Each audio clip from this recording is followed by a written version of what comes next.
What's going on, everyone? So the Lakers are 4 games over 500, sitting at 30-26, heading into this All-Star weekend, which is great, right? Gives the Lakers time to recoup, rest their bodies.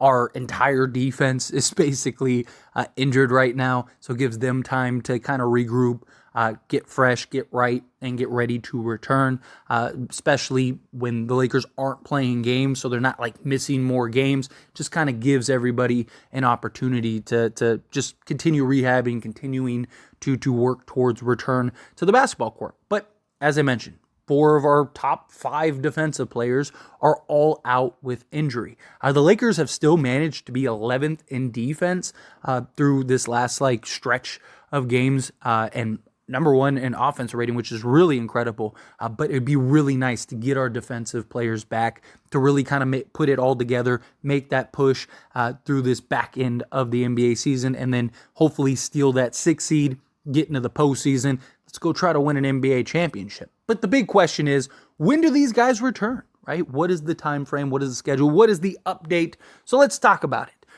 The first 2 are the easiest. That's Cam Reddish and Max Christie. So Max Christie and Cam Reddish both could have returned during this last back-to-back. Cam Reddish was already doing court activities. I was doing shoot-arounds. And Max Christie, same thing. I mean, even after Max Christie got the original injury, he was kind of questionable for a return. There was even talks about him maybe giving it a go, but the Lakers just wanted to be conservative. They wanted to be safe, better safe than sorry, right? Turns out it was okay. It worked out. Lakers were able to win both those games and got on a winning streak, and these 2 were able to get some extra rest going in now into the All-Star break, getting some more rest. And then they're expected to return as soon as that Warriors game for the Lakers. And that would be huge, right?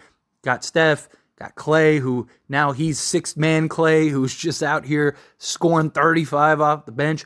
It'd be really nice to have 2 guys to throw on those 2 to kind of try to slow them down. Even guys like Andrew Wiggins and Jonathan Kuminga has really emerged and has been playing really good basketball for the Warriors. The Warriors are really just looking like a good team again. So to have a guy that is as big and versatile as Cam Reddish, as athletic as he was, he's been an excellent defender this year. You know, however you feel about him offensively and, as a player, there's no denying his defense has been A1 this season. And is just his impact to just defend multiple positions, defend multiple players. I mean, how many times do we see him go and we score the basketball and on the inbound or as the opposing team is bringing the ball up, Cam Reddish just goes over and just takes it. So it'd be nice to get him back. Max Christie, I'm curious, now that you have guys like Spencer Dinwiddie, how much is Max Christie? How does he actually play? It's a real question, right? Especially once Gabe Vincent, I could see him playing a little bit right now just because we don't have everybody back.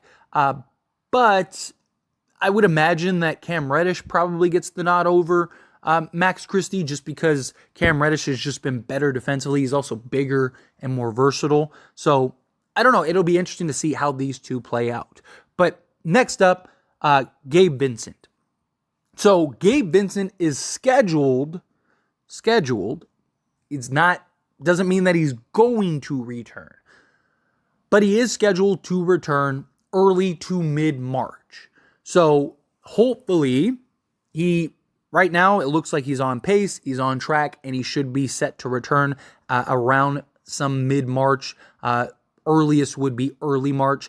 Again, what is that? There's no specific date, right? We don't have March 5th or March 17th. We don't know when exactly that in March is going to be. Lakers have games, a ton of games in March, and it's a grueling schedule. We could really use Gabe Vincent back.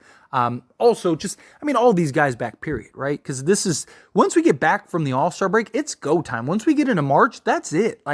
We got to get off to the races and get off to a good pace, building momentum to get into the postseason. And also, last thing we want to do is be a play-in team, right? So we have a tough schedule in March, but you got to get it done. You got to win these games.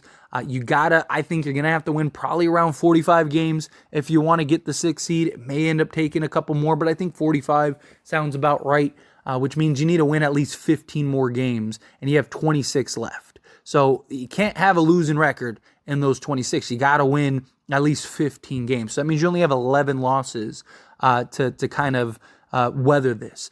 So Gabe Vincent getting back, right? Problem with Gabe Vincent is he wasn't great when he was playing. Granted, it was only a 5-game sample size, and he was hurt pretty much the entire time. Came back for like a game and then got hurt again. So, we'll see what Gabe Vincent we get when he returns. You got to imagine all these guys, but especially guys like Gabe Vincent, Jarred Vanderbilt, who we'll touch on here in a moment. Got to imagine it's going to take them at least a couple handful of games, maybe at best a handful of game before they actually get back into rhythm. As I've talked about with Jarred Vanderbilt when he first returned from injury. Said it was probably going to take about 10 games for him to really start showing that he's Jarred Vanderbilt again. And I think it was about that. I think it was like 12 games, something like that, before he really had that big impact game. And it's because, again, it's just there's so much that goes into the game of basketball, especially on the defensive side of things. Gabe Vincent's kind of more of your 3 and D, your Avery Bradley, your George Hill type guy, which does make a lot of sense alongside of Spencer Dinwiddie, who is more of a playmaking guard, D'Lo, even Austin Reeves to an extent, LeBron James, obviously. So Gabe Vincent, I think, would just be great as your point of attack defensive guard and a guy that could hit the 3-point shot.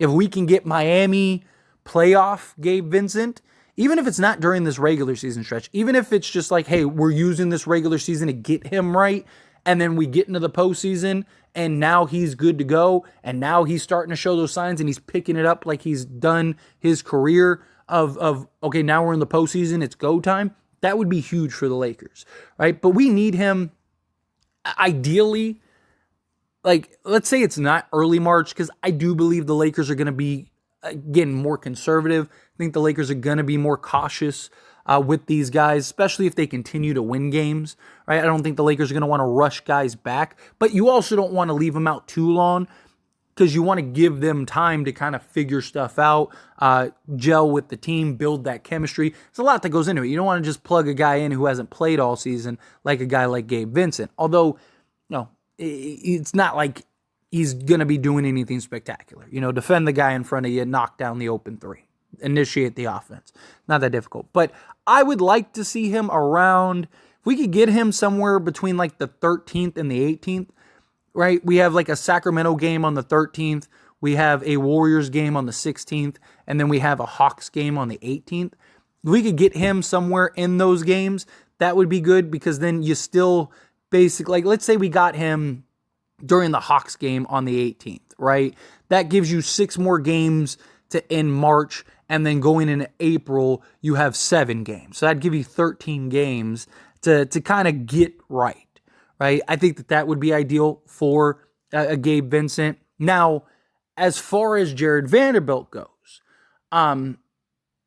so we're not out of the woods yet as far as him potentially missing the season.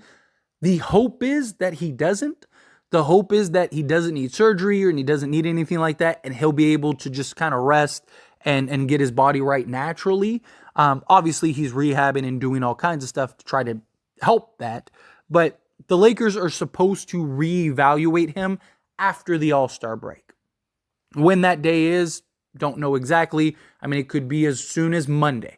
It could be, we don't play until the 22nd, so it could be, something like that day, could be the 21st. It could be a couple days after, right? But at some point after the All-Star break, Jarred Vanderbilt is supposed to be reevaluated. Once he gets reevaluated, then we'll have a little more information on him on like, hey, is he going to need surgery? Is he kind of still in the same boat, or is he progressing along to where he should be able to make a return? That would be massive. Because again, Jarred Vanderbilt, we saw what he can do for this team and how impactful he is on both sides of the basketball, right? I know he's not the great shooter or great offensive weapon, but his ability to just be that slasher, that cutter, teams just completely forget about him. He was able to generate a bunch of points. Also, his energy, getting offensive rebounds, getting out in transition, creating steals, playing defense. He impacts both sides of the basketball without a doubt. So we really could use a guy like Jarred Vanderbilt back in the starting lineup or in the bench lineup, whatever they decide to do with Jarred Vanderbilt, and really start, again, getting our defense back in line, right? I'd like for us to be able to continue to maintain the offensive efficiency that we've had. We've been very good offensively. I'm not saying we have to be number one offense, but if we could be, before the season began, I said that I thought the Lakers could be top 5 offense, top 5 defense. And I don't think that that's out of the realm of possibility. Again, over like a 16-game stretch, they've been that, right? So it's just now the defensive side, we need to get there. So you get your 4 defensive guys back, you're probably going to be better defensively. I mean, Jarred Vanderbilt alone, right? We have enough sample size of what Jarred Vanderbilt by himself does to this Lakers team. Takes us from middle of the pack to one of the best defensive teams in the league. Jarred Vanderbilt by himself, if he can get back and get right, could put us in the top 5. So that's the idea. That's the hope. So Gabe Vincent, Jarred Vanderbilt, both are supposed to be reevaluated come post this All-Star break. When that day is, we'll see. We'll find out. I'll definitely keep you guys updated. Cam Reddish and Max Christie, those 2 are expected to be back as soon as the Warriors game. Lakers could be a little more cautious if they wanted to. We'll see how that goes. They definitely, I could see them maybe not playing them both on a back-to-back, or maybe playing one game and then one the other, right? Do you really want to rush them? Because the Lakers, when they get back, they play the Warriors on the 22nd, and then they play the Spurs on the 23rd. So the Lakers could say, okay, we're going to Golden State on the 22nd. Let's rest these guys, and then everyone's back against the Spurs on the 23rd. However, personally, I would rather Christie and Reddish be back for the Warriors game and then sit them during the Spurs game. That is me, at least just me personally. But we'll see. Time will tell how it plays out. Again, this is a discussion. Pass a question on you. Let me know your thoughts and opinions down in the comments below. What do you think? Are you excited that Reddish and Christie are slated to be back? Do you think Vanderbilt returns at all? Again, he's supposed to be, but it's not a guarantee, right? He's supposed to be reevaluated like 2 more times before they bring him back. And Lakers are going to proceed on the side of caution with Jarred Vanderbilt rather than rushing him back. I mean, in all honesty, we just need him back for the postseason, if I'm being honest. Like, if he sits the rest of the season, I would like him to come back at least a handful of games so he can kind of get back in a rhythm, right? Because if he's going to miss another 2 months, right, or a month and a half, right, like, it would be nice to at least get him back a few games so he's not just like coming back and boom, we're right in the postseason. So ideally, if he could get back by the Raptors game on April 2nd, because our first game of April is April 2nd. If we could get him back April 2nd, that'd be perfect, right? Like, because that'd give us, like I said, 3, 6, 7 games. That'd give him 7 games to kind of, so like let him sit the rest of February, rest him the rest of March, and then get him back April 2nd or 3rd, because you have a back-to-back against the Raptors and the Wizards. So bring him in one of those back-to-backs and see how he looks, and kind of give him a little time to get things right, and then get ready for this postseason. But anyway, again, as always, this is a discussion. Pass a question. Let me know down in the comments. That being said, if you haven't liked this video, hit that like button. Helps me a lot. Lets me enjoy these types of videos, and I truly appreciate it. Not subscribe to the channel. Hit that subscribe button. Turn on the bell notifications. Appreciate y'all. See you in the next one. Thank you.